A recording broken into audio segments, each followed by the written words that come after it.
I want to show you 2 flight tickets. Same airplane, same jet fuel, same tray tables, same turbulence, same guy in 14B who reclines the second he sits down. One of these tickets is for a domestic flight in the United States, about the same distance as Bogota to Cartagena. That one cost $340.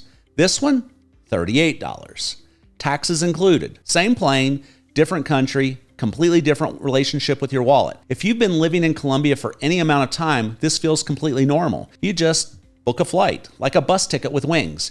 But if you just arrived or you're thinking about moving here, that number is going to mess with your head. Because once you understand why Colombian domestic flights cost what they do and how to find the cheapest ones, flying around this country stops feeling like travel and starts feeling like a superpower. I'm Matt, the Americano. I've been living in Bogota for 5 years full-time and 2 more additional to that part-time. And on this channel, I talk about what expat life in Colombia actually looks like. Not the Instagram version, not the horror stories, the real version. And today we're talking about one of the most underrated perks of living here, domestic flights. This isn't a top 10 hacks video with tips you already seen on 6 other channels. This is the actual framework, why the prices are what they are, who's flying the planes, how to find the cheapest option every time, and how to book it correctly so you don't end up in a middle seat on the way to Cartagena wondering where your vacation went. Let's go.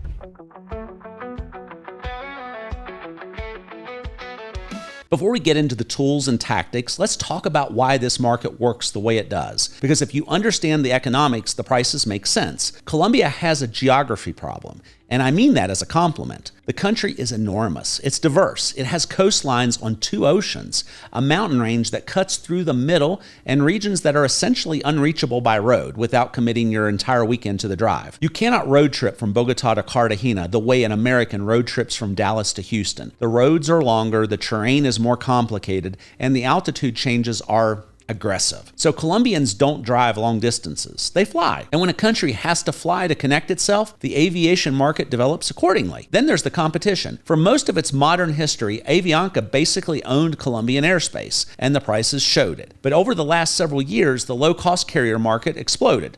New airlines entered, prices dropped, and then a few of those airlines collapsed, which sounds bad, but their routes didn't disappear. New carriers stepped in almost immediately. Right now, Colombia has 5 domestic carriers: Avianca, the legacy flag carrier; JetSmart, an ultra-low-cost carrier that launched Colombian operations in 2024; Wingo, Copa Airlines' budget subsidiary; Clic Air, a regional specialist you might still know as EasyFly; and technically LATAM. 5 carriers competing for the same routes means prices stay low. That's it. That's the secret.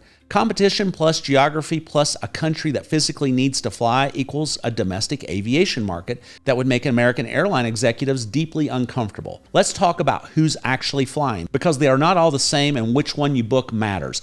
Avianca is Colombia's national carrier, full service relative to the others.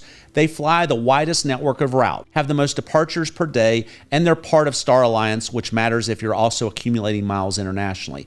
Their loyalty program is called LifeMiles. Sign up, it's free. And unlike a lot of regional programs, it connects to the U.S. credit card ecosystem, Amex, Citi, Capital One, Marriott, which means if you have points sitting in any of those accounts, you can transfer them to LifeMiles and use them here. For domestic Colombian flights, it's the only loyalty program worth your attention.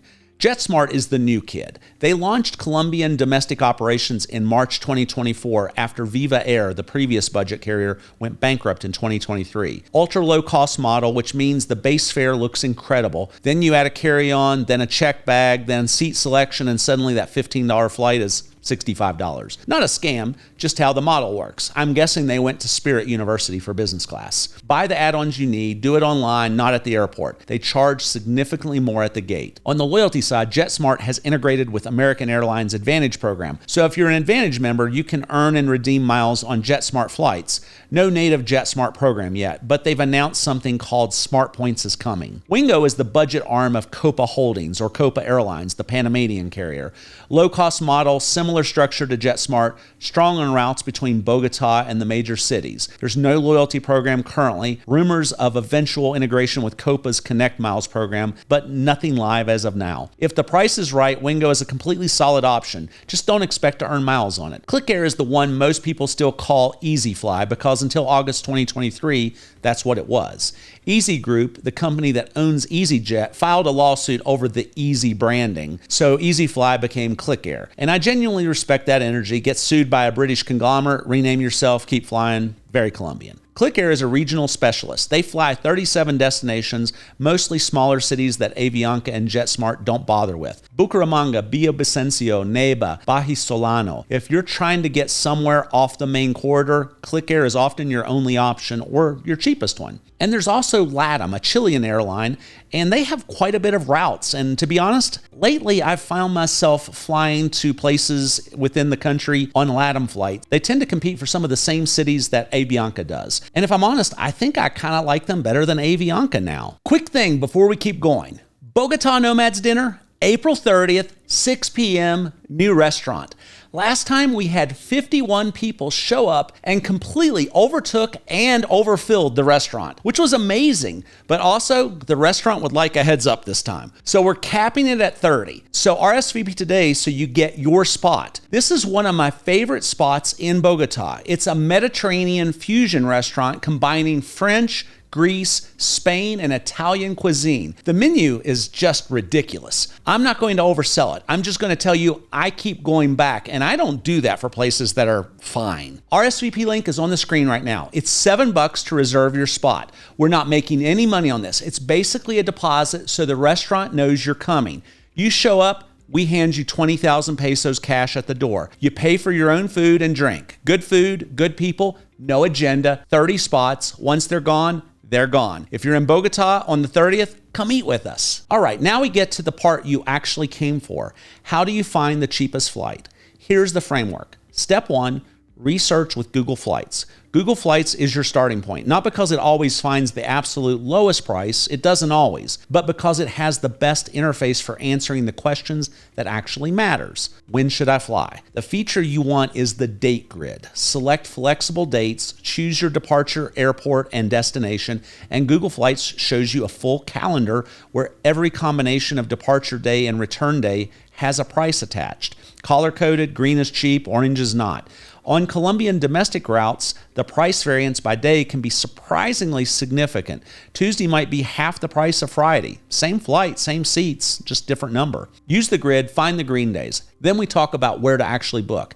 So while we're in Google Flights, this is worth knowing before you search anything to or from Medellín. Medellín has 2 airports. Jose Maria Cordoba Airport is code MDE. It's the main international airport. And even though it says Medellín, it's actually in Rio Negro, about 45 minutes from the city. Then there's Olaya Herrera, airport code EOH. It's the smaller airport right inside the city, much closer to El Poblado and Laureles. Always search both airports when flying to or from Medellín. The ticket price difference might be small, but landing at Olaya Herrera and taking a 10-minute taxi versus landing at the one in Rio Negro and paying for an hour-long transfer is a real variable worth factoring in. Now, good news, Google Flights, Skyscanner, and Momondo all let you select multiple airports at origin and destination simultaneously. Use that feature. Search both. Step 2, cross-check with Despegar. Despegar is Expedia for Latin America.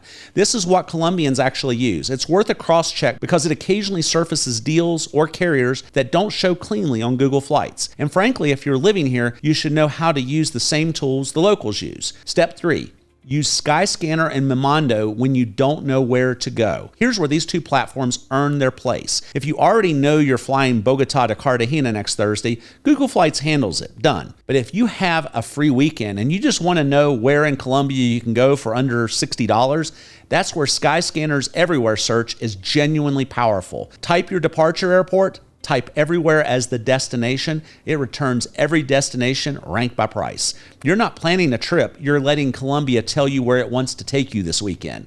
Momondo has a similar anywhere feature and a price calendar some people prefer to Google Flights interface. It's worth having open in a second tab. Both tools also support multi-airport searching on the departure side, so you can search from Bogota to EOH simultaneously if you're flexible about where you want to start. You found your flight. Now don't mess it up. Book direct with the airline. Once you've identified the price on Google Flights or Skyscanner, go to the airline's website and book there. Why? Seat selection. When you book through an OTA, an Expedia or Despegar, a Skyscanner redirect, you often land in a middle seat by default. They hold the better seats for direct bookings or for people who pay for selection up front. Now, I want to be honest with you here. Most Colombian domestic flights are under an hour. Some are 45 minutes. The longest, Bogota to San Andres, is about 2 hours. Is the middle seat ideal on a 45-minute hop? No. Is it a vacation-ruining catastrophe? Also no. So the seat selection argument is real, but it's not life or death the way it would be on a transatlantic. What is actually more important, booking direct means you have a direct relationship with the airline. If anything goes wrong, delays, changes, rebooking, you're not going through a third party, and that's worth something. If you need flexibility to change or cancel, pay for it explicitly. Look for refundable fares or a fare class that includes changes. Don't assume any platform gives you a free cancellation window just because you've seen that somewhere before. Check the checkout page. If it doesn't say free cancellation within 24 hours explicitly for that specific itinerary, assume it does not exist. If you're flying Avianca at all, even occasionally, sign up for LifeMiles. It's free. You get miles on every flight. It connects to U.S. credit card transfer partners you probably already have, and it takes 5 minutes. There's no reason not to. So here's the actual takeaway. Colombian domestic flights are cheap because the country needs them to be. Geography demanded it. Competition enforced it. And now that you know which carriers are flying, how to research with the date grid, how to search both Medellín airports, how to use Skyscanner to find a cheap weekend wherever, and how to book directly once you've found your price, you can get from Bogota to Cartagena for what some people spend on lunch in the US. That's not a discount. That's just Tuesday. If you're thinking about exploring Colombia, I've put together regional guides that break down things like the cost of living, neighborhoods, visas, and what daily life is really like in different parts of the country. You can buy those and the links are in the description below. And be sure to join my newsletter and private community, The Passport, where we have active discussions about living abroad. If you're living in Bogota or thinking about moving here, we also have a community called Bogota Nomads. Our last dinner had 51 people, and so far we've had expats from more than 10 different countries join us. It's also open to English-speaking Colombians. And if you're interested for real estate or international business opportunities, join my broker newsletter. All of the newsletters are free to join and the links are in the description below. Before we wrap up, I want to mention something happening in the United States that affects millions of Americans. A proposed bill in Congress by Senator Bernie Moreno called SB 3283 would require Americans with dual citizenship to choose one nationality or risk losing their U.S. citizenship. Think about the people you know who hold a second passport. Many of us do, and we don't even realize it. These aren't foreigners, they're Americans. Like my friend Wes, a retired Marine who served our country and married his wife while stationed in Asia. Or Nathan, who met the love of his life while working in Germany. Or the pastor born in Venezuela, who now leads an American congregation. Or Marco, who runs a pizza shop in New York while honoring his Italian ancestry. Millions of Americans have connections to other countries through family, marriage, or heritage. These are the people Senator Bernie Moreno's Exclusive Citizenship Act bill would target. He wants to force them to renounce their heritage or lose their citizenship. But here's the kicker. Moreno himself wasn't even born in the U.S. He was born right here in Bogota, Colombia. We have so many freedoms in the U.S., which is why we're called the land of the free. Why does a man who was born abroad want to take your freedom away? Let's stop this bill. Go to citizenshipfreedom.org and donate today. Every little bit helps. Thanks for watching. I'll catch you in the next video. Take care.